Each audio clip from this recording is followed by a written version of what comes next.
it is Miss Hockaday and Will and Abby back here to do another lab with you. Again, like we talked about before, if you are doing this lab with us, then you're going to need some materials. You're going to need 2 cups, okay? One of the cups you want ice water in, and these cups need to be clear, by the way. That's kind of important because it helps you see what's going on here. And then you're going to have to heat water in some way, whether it's your microwave or your stove, and these things should be done with some sort of parent or guardian or granny or aunt or whoever is home with you right now. Have them help you, okay? So we've got our cold cup of water. This water has been on here for a while. You can probably see the steam kind of coming up. So it's not quite boiling yet, but it's pretty stinking close. So I'm gonna try to pour this in here without burning myself. And we'll get it away from the kids because we need some in the cup here. Okay, there we go. And actually, let's just go ahead and leave that there.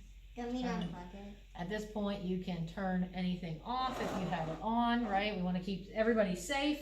So now we've got hot water and we've got our cold water. All right, Will, if you'll scoot back here to your spot for me.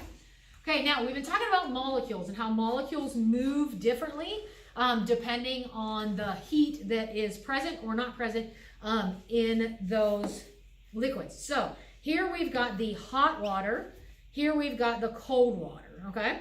So what we're gonna do, Will, if you'll take the cap off there, okay? We have 1 red food coloring and 1 blue. And Will and I are gonna put some drops, 1 drop. Ready, Will? Your drop is gonna go here. Ready? 1 drop, okay? And I put 1 drop in there. Now, if you check out what's happening here, okay, they're kind of separate, right? So you can see that the red is still on the same side I put it on, and the blue is still on the same side I put it on, okay? That's because the molecules in there are moving very slowly, okay? It's taking them a long time to mix. So as we kind of watch it, we're going to start to see, you know, the whole red and blue makes, what does red and blue make? Green? Oh my goodness, good thing. Thank you, purple. So eventually we're going to see some purple. Now let's check out what happens. We'll come back to this in a second. Let's check out what happens in the hot water. Abby, 1, 2, 3. Now check this out. Mixing way quicker, right? So we can no longer see the separate, oh, here's the red and here's the blue. It's getting that dark purple already. And then look here, our cold water, still separate, right? So what does that tell us about our molecules over here?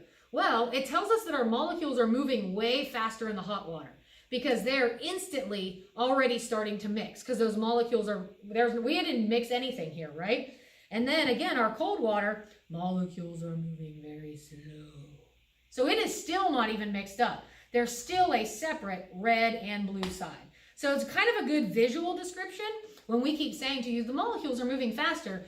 You can't really see that unless we do something like this, right? So it gives us this idea that yes, it is moving faster because they mix up. Yes, it is moving slower because they're just chilling, okay? So there we have it. The molecules in hot and cold liquids are definitely different, okay? Thank you guys for your help again, and we'll be back soon with another experiment.